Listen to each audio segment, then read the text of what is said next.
कहाँ हम लोग गौतम गंभीर के कोचिंग करियर पर नजर गड़ाए बैठे थे, यहाँ तो सनत जयसूर्या सारी ग्लोरी ले गए। आज से 27 साल पहले जो आखिरी ओडीआई सीरीज श्रीलंका ने इंडिया के अगेंस्ट जीती थी, उसके man of the series Sanath Jayasuriya थे। आज वही कारनामा 27 साल बाद उन्होंने श्रीलंका का कोच बनके फिर से दोहरा दिया। ये बात कहनी बिल्कुल ठीक है कि हम स्पिन अच्छे से नहीं खेल पाए, इसलिए हमने हर मैच में अपने पिछले से कम रन बनाए। अगर पहले मैच में हमने 230 रन बनाए तो दूसरे पे हम 208 पे ही सिमट गए और तीसरे में तो हम 138 पे ही बिखर गए। मगर श्रीलंका ने भी तो अपने हर मैच में पिछले से ज्यादा रन बनाए। अगर पहले ओडीआई में श्रीलंका ने 230 बनाए तो अगले में 240 बनाए और तीसरे में तो 248 बनाए, तो हमने हर मैच में ज्यादा रन कंसीड भी करे। तो हम सिर्फ एक डिपार्टमेंट में नहीं, हम दोनों डिपार्टमेंट्स में हमारी इंटेंट में ओवरऑल ही फेल हो गए। जहां श्रीलंका अपने पहले मैच से आखिरी मैच तक इंप्रूव करती रही, वहां हम लोग अपने पहले मैच से आखिरी मैच तक और खराब खेलते रहे। जहां वो अपने हर खिलाड़ी को अपनी स्ट्रेंथ पे खिला रहे थे, वहां हम लोग हर खिलाड़ी में उनकी ऑलराउंड एबिलिटीज को ही प्रमोट करते रह गए। जो काम श्रीलंका के लिए पहले मैच से ही वेल्लालगे कर रहे थे, हसारंगा कर रहे थे, फिर जेफरी वेंडरसे ने किया, उसके बाद महेश थीक्षाना ने किया, वही सेम चीज हमारी टीम से वॉशिंगटन सुंदर, कुलदीप यादव, अक्षर पटेल तो नहीं कर पाए।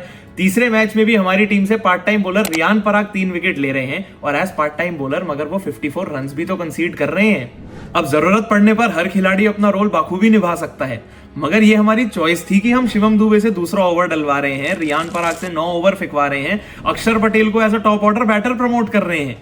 ये पूरी अप्रोच टी20 क्रिकेट में जरूर काम आ जाती होगी, मगर ओडीआई क्रिकेट में आपको स्पेशलिस्ट बंदे स्पेशलिस्ट रोल पर ही खिलाने पड़ते हैं और उन स्पेशलिस्ट को उनके रोल पर ना खिलाने की वजह से, सही कॉम्बिनेशंस ना बनाने की वजह से, जो 27 साल का रिकॉर्ड हम श्रीलंका के अगेंस्ट होल्ड कर रहे थे, वो गौतम गंभीर के कोच बनते ही टूट भी गया और उनके इस नए एरा को एक डिसअपॉइंटिंग स्टार्ट भी दे गया।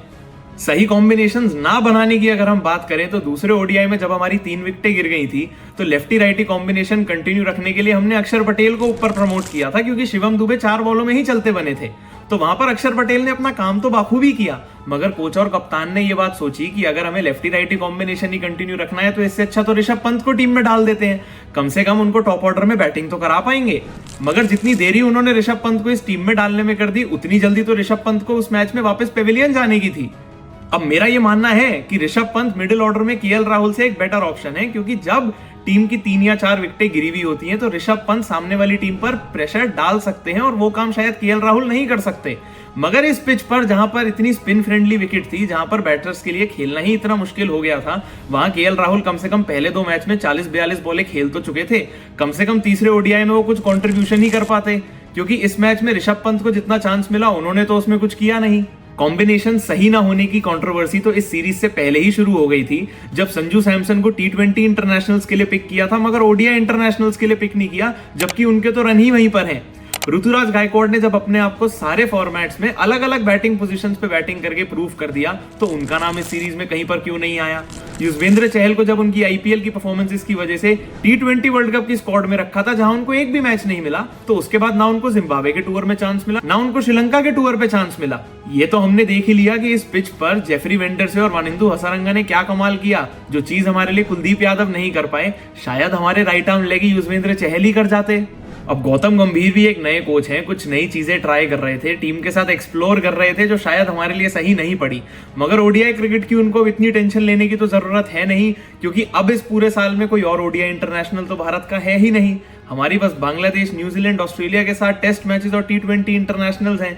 टी20 इंटरनेशनल में हमारी टीम बहुत फेयरली यंग है और अभी तक तो हम बहुत अच्छा कर ही रहे हैं और आने वाले समय में भी उनके साथ अच्छा ही करेंगे। मगर बात यही है कि शायद इसलिए वो रोहित शर्मा और विराट कोहली के साथ इस सीरीज में इतना ईगरली काम करना चाहते थे, ताकि वो आने वाली 2027 की चैंपियंस ट्रॉफी की तैयारी अभी से शुरू कर दें।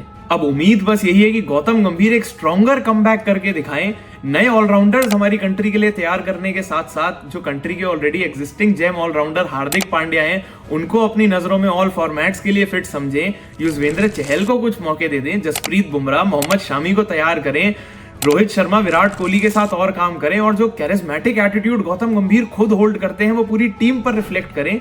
जिस ग्लोरी के वो खुद डिजर्विंग है और हम सब डिजर्विंग है, वो इस देश को दिखाएं। बाकी आप लोगों का क्या मानना है कि इस ओडीआई सीरीज में हम लोग कहां पर पीछे रह गए, ऐसी और क्या चीजें थी जो हम बेहतर कर सकते थे, वो नीचे कमेंट करके जरूर बताना। और भी आपके जो थॉट्स हो वीडियो के बारे में वो भी नीचे कमेंट जरूर करना। वीडियो पसंद आई हो तो लाइक करना मत भूलना, सब्सक्राइब कर लेना ऐसी और वीडियोस के लिए, बेल आइकन दबा देना ताकि आगे नोटिफाई भी हो जाओ। बाकी मिलते हैं अगली वीडियो में।